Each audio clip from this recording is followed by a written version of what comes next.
সাইকেলে ২ শতাধিক তরুণের নগর পরিভ্রমণের মধ্য দিয়ে চট্টগ্রামে পালিত হচ্ছে আন্তর্জাতিক শব্দ সচেতনতা দিবস। চট্টগ্রাম সিটি কর্পোরেশন এবং এসপেরিয়া হেলথের যৌথ আয়োজনে নগরীর কাজীর দেউরি আউটার স্টেডিয়াম থেকে শুরু হয় সাইকেল র্যালি। সেখানে ২ শতাধিক সাইকেলিস্ট অংশ নেন। এর আগে আয়োজন উদ্বোধন করেন city mayor doctor Shahadat Hossain.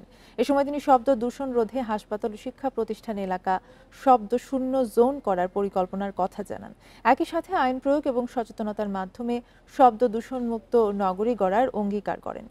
নগরীর গুরুত্বপূর্ণ মোড় প্রদক্ষিণ করে চকবাজার গিয়ে শেষ হয় র্যালিটি।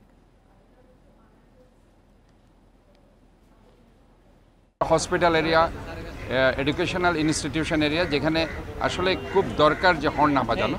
তো ওই জোনগুলোকে আমরা যাতে কেউ হর্ন না বাজে সেই ধরনের কিছু নীতিমালা আইন আমরা চট্টগ্রাম সিটি কর্পোরেশনের পক্ষ থেকে আমরা নিয়ে আসবো।